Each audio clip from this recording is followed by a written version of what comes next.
Hello everyone, my name is PolishLynx. I hope you are ready because this time we are getting the ending I would actually want. We need to get this guy together with this girl. So let's go, start game! It was the summer before I started college. I had spent the past 2 years studying, taking tests and applying for admission. Now for the first time in a while I had a little downtime, so I decided to take the opportunity to explore America. But since I was broke, my plans were quickly scaled down to spending the summer at my aunt and uncle's house on a small island known as North Sand Island. North Sand Island was a barrier island in the Atlantic Ocean. It was remote enough that there wasn't even a bridge to it, just a ferry that ran a few times a day. Being such a small island, there wasn't all that much to do, but the solitude was nice and I found ways to pass the time. One thing I did was to take pictures with my digital camera. On the night of the full moon, I decided I wanted to capture the moonrise, so I went up to the beach just before the moon came up, set up my camera on a tripod and locked in the appropriate shutter speed and f-stop. Every few seconds as the moon rose, I used the remote that came with my camera to snap another frame showing the moon and its reflection in the water. It only took a few minutes for the moon to rise over the horizon, but I kept at it for a while longer. Finally, I was done. I started packing up my camera and my tripod to get ready to head back to my aunt and uncle's house. That's when I first saw her. In the distance, I could see someone else walking down the beach. I could tell that it was probably a girl or a woman from the long white dress she wore, but from that distance, it was hard to tell anything else about her. I decided to stay a bit to see who it was. In all the times I've gone out stargazing, I never met anyone just walking down the beach in the middle of the night. At that late hour, most people were either at home or in a town with other people. You hardly ever saw people by themselves. The only time I've seen someone else on the beach at night would be when they are watching the stars or the satellites go by. But those people stay still and look up at the sky, while this girl was looking down at the ground in front of her, watching where she was going. I ran through a number of crazy scenarios in my head. Maybe she had some disease that meant she couldn't be out in the sun. Maybe she was looking for buried treasure. It only took me a few seconds to dismiss this. What was the chance of them actually happening? I waited for a while as she slowly made her way down the beach. I didn't think such a slow walk would be for exercise, but I had no idea what else she could be doing out there. Finally, she was close enough that I could get a good look at her, using the telephoto lens of my camera. She was the most beautiful girl I'd ever seen. She was around my age, a year or two younger or older at the most, and in perfect shape. Her skin was flawless, if a bit pale, and her hair was very light, almost as white as the long dress she was wearing. Together, the combination of the pale skin, light hair, and white dress made her seem to glow in the moonlight. She was a fair ways off, and I was pretty sure that she hadn't seen me. I knew what it was I wanted to do. I knew that I needed to talk to her. As the girl was walking this way, I decided the best thing to do was to put my camera away and wait for her to come closer. I didn't want to scare her away by running towards her, or to have to shout out over the ocean waves. After I had patiently waited for what must have been 20 minutes, she was finally close enough that I could talk to her in a reasonable voice. Hello? Maybe it wasn't the most eloquent of lines, but it was all I could think of at the time, and it got the job done. She stopped and looked at me, as if waiting for me to say something else.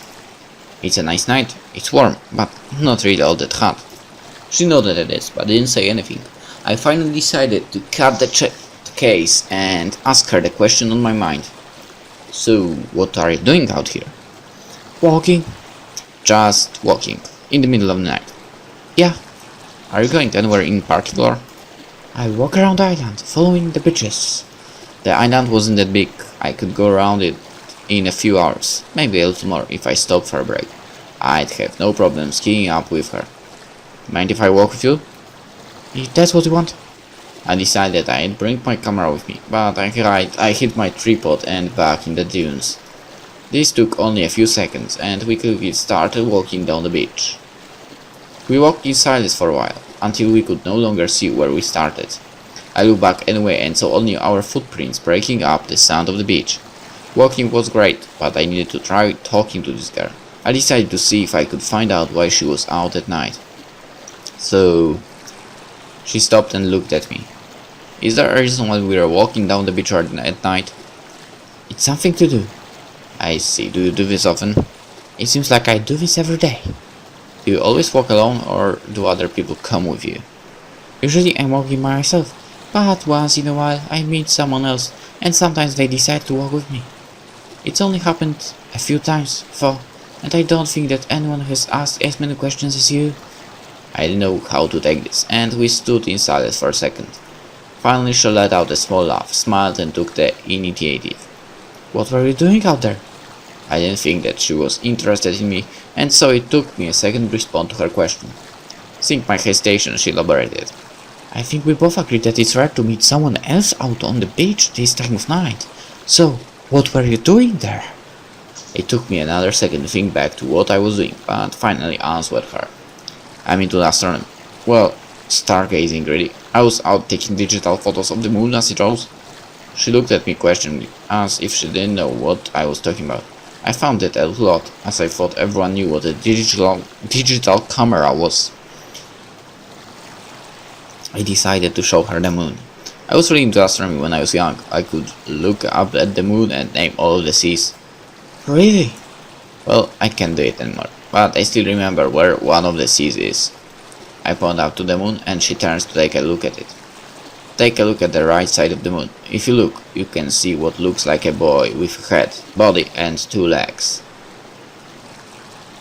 Where? At the right. Really?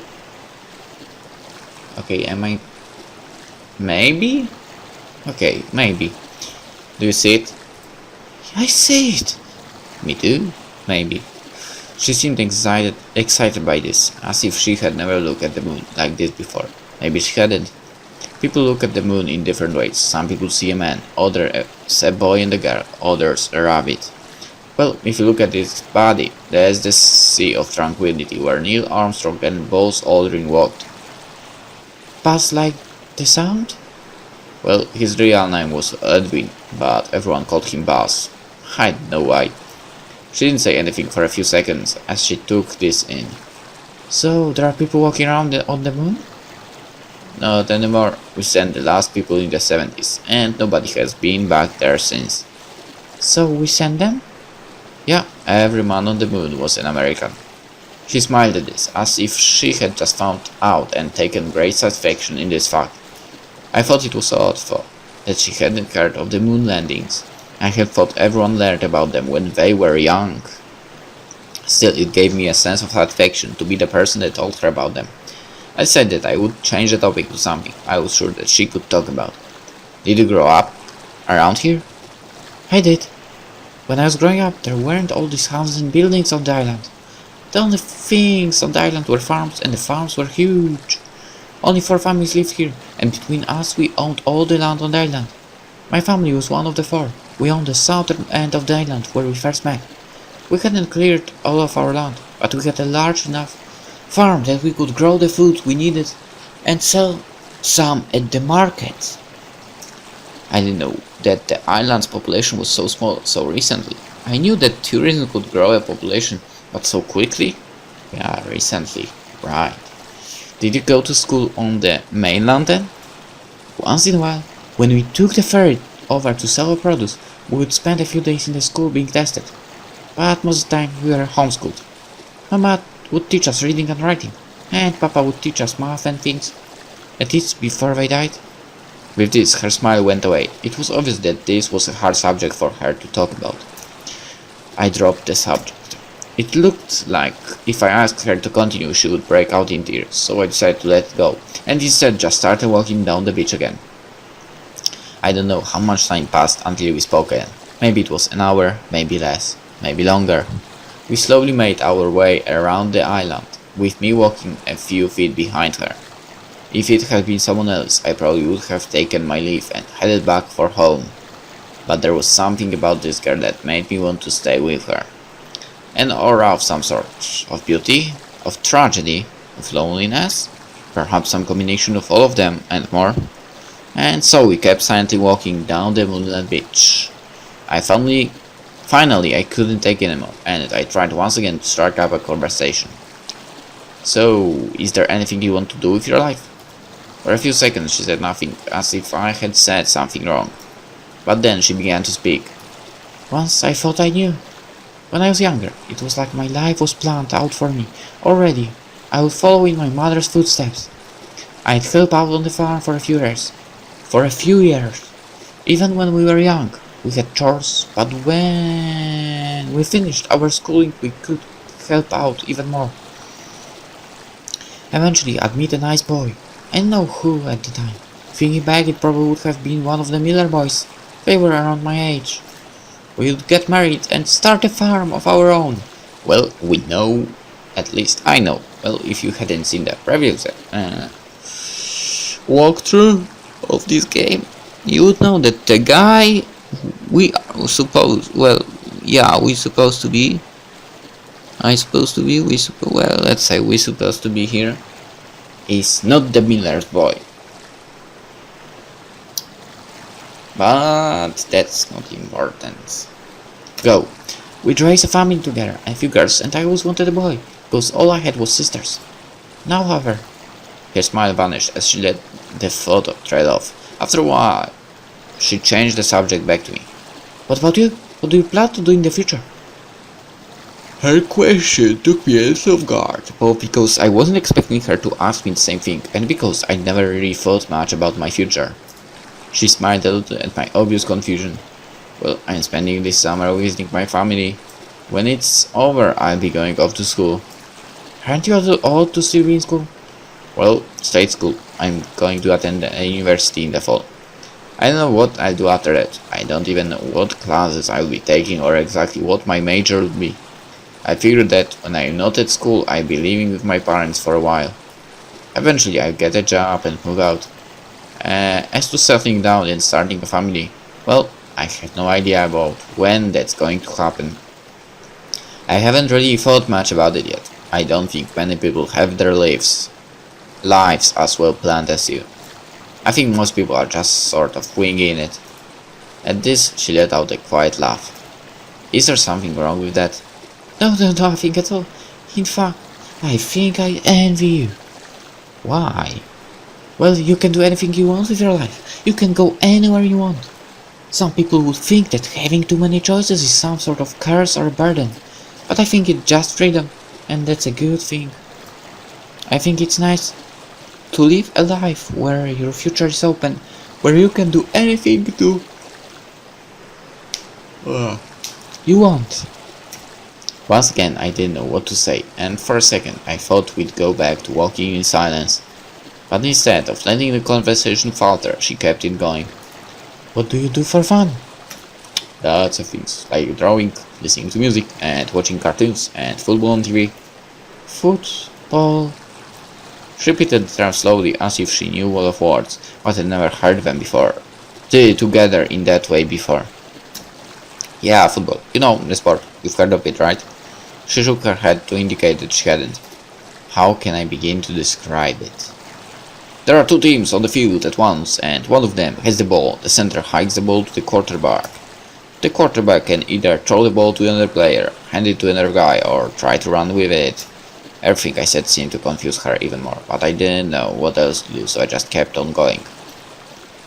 The other team tries to stop them by tackling the player with the ball. If they can't move the ball 10 yards in 4 downs, then the other team gets it, and that was around this part of my explanation that she broke out giggling. Now that I look back on it, my explanation was sort of absurd. Yes. Well, that's actually true, I think. I don't know the rules, actually. I mean, I played some Madden NFL, but... Let's continue the game. And so we passed the night talking about things. Mostly I talked and she listened. Sometimes she would ask me questions and I would answer them as best as I could. Many times that wouldn't be good enough, and she would break out laughing as I fumbled through another explanation. We spent the rest of the night like this, talking and laughing as we made our way around the island. By dawn we had made it almost all the way around the island, to a cliff not far from where we had first met. The girl started to climb back to the beach below, but I stopped her. I thought we could stay here and watch the sun come up. To my surprise, her reaction to my explanation was one of shock. It's Sanders already, I have to be going. This came as a surprise to me. We had been getting along well, and now she was about to run off. She must have seen the disappointment on my face as she changed her tone as she elaborated. It's not you, it's just that I can't. Understand, I understand, I said, not really understanding anything. As she started walking away, I searched my mind to see if there was anything I could say to keep her there just a little longer. Suddenly I realized that there was something I had forgotten to ask her. When can I see you again? I realized that I didn't know when I could see her again, without knowing that I'd probably never see her again. She paused for a second, thinking, and then finally told me, You can meet me again, on the night of the next full moon. The next full moon? That's not for almost a month. Can't we meet before then? I'm sorry, that's just the next time. I understand. I'll be there, where we first met.